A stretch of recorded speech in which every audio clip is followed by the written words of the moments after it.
नमस्कार शेतकरी मित्रांनो. माझं नाव अभिनंदन अजित सौंदत्ते, राहणार होपरिये, तालुका हातकणंगले, जिल्हा कोल्हापूर. मी पश्चिम महाराष्ट्रातला शेतकरी असून आज ऊसामध्ये ही SRT पद्धत सक्सेस होईल का, अशा अनेक शंका कुशंका घेत मी आणि माझे मित्र दोघं मिळून हा सक्सेस यामध्ये आम्ही मिळवलेला आहे. त्याचबरोबर अनेक पिकांच्या बरोबर मी पहिल्यांदा भुईमुगाचं पीक घेतलं. भुईमुगाच्या पिकामध्ये आमचं उत्पन्न डबल झालं. त्याचबरोबर त्याच भुईमुगाच्या पिकामध्ये आम्ही गहूही घेतला. गव्हाचा अर्धा एकरमध्ये आमचं नवीन उत्पन्न आलं आहे 19.5 पोती, जवळजवळ 55 ते 60 किलो वजनाची ती पोती होती. आज त्याच गव्हांच्या चुडामध्ये आम्ही मुगाच्या पिकाचं टोकननी केली आणि हा असा माझा उभा असलेला हा मुगाचा प्लॉट अतिशय सुंदर, ना खर्च, ना ना कुठल्याही पद्धतीचं ट्रॅक्टरचा आहोत किंवा कुठल्याही अवजारांचा आहोत, काही कुठल्याही पद्धतीचं केलेलं नाही आहे. असा हा मी हॅपी आनंदी शेतकरी असा मी स्वतःला मानतो. आजपर्यंत ह्या पिकामध्ये जेव्हा क्षेत्रामध्ये आपण काम करत असताना ऊसामध्ये गेली 2 वर्ष आम्ही काम केलं.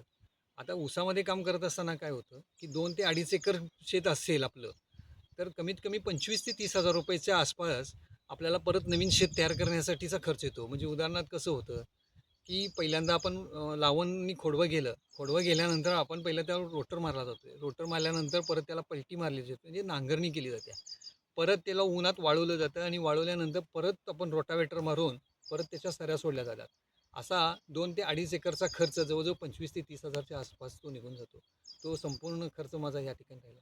या SRT पद्धतीचं शेती करत असताना मला अनेक फायदे त्यामध्ये दिसून आले. त्यामध्ये सेंद्रिय कर्बाची निर्मिती छानपैकी झाली. त्यामध्ये त्यामध्ये मला एक मानसिक समाधान इतकं छान मिळालं, की ते आपण पैशाहूनही पलीकडे ते समाधान असेल आपलं. इतका छान असा प्लॉट आम्ही हा ऊस पिकामध्ये उभा केला आहे. आता आम्ही त्या ऊस पिकाच्या प्लॉटमध्ये आता आम्ही तंबाखूची टोकननी करणार, तंबाखू लावण करणार आहे ऑगस्टमध्ये. आमच्या या भागामध्ये तंबाखू हे पीक घेतलं जातं ह्या भागात. तर तंबाखू आम्ही त्या आता लावण आणि खोडवं जे गेलेलं आहे, त्याचं निडवं उगवून आलं, त्याच्यावर आता आम्ही तो प्रकार घेतलेला आहे. आता त्यामध्ये सेंद्रिय कर्ब होण्याच्या तणनाशकाची फवारणी केल्यामुळं सेंद्रिय कर्बाची निर्मिती त्या ठिकाणी छानपैकी व्हायला चालू झालेली आहे. त्याच आपण बेडवर आता तंबाखू लावण करणार आहे 36 इंच अंतर घेऊन. आणि त्यानंतर त्या असलेल्या सरीमध्येच आपण नोव्हेंबर आणि डिसेंबरला त्यामध्ये ऊस पिकाची लावण म्हणजे करणार आहोत. म्हणजे त्यावेळीच्या परिस्थितीनुसार मी कांडी लावण करता येईल मला, अथवा त्याच ह्याच्यामध्ये मला रोप लावणही करता येईल. असा मी एक आनंदी शेतकरी हा झालेला आहे. खूप मला समाधान मिळते, खूप मानसिक सुख मिळते यामध्ये. ज्या त्यावेळी जे ते पीक घेण्यासाठी मी कधीही अवेलेबल असतो. शेत माझं अवेलेबल असतं. सेंद्रिय कर्ब इतका वाढलेला दिसून येतोय मला. आणि त्याच्यामध्ये असलेलं हे आत्ता मी ज्या प्लॉटमधून आपल्याला हे व्हिडिओ करतोय आपण, तो हा मुगाचा माझा प्लॉट आहे. ह्या मुगाच्या प्लॉटमध्ये आधी मी गव्हाचं उत्पन्न घेतलेलं आहे. गव्हाच्या आधी मी भुईमुगाचं उत्पन्न घेतलेलं आहे.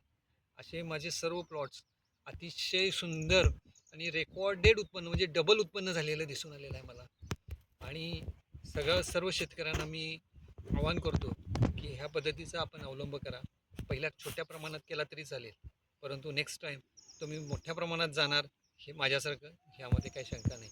आणि आम्ही सदैव आपल्या शंका कुशंकांचं समाधान करण्यासाठी मी तयार असेन, एवढंच मी शेतकरी माझ्या बांधवांना विनंती करतो. एवढी मी ग्वाही देतो आणि माझं छोटंसं हे संपलं.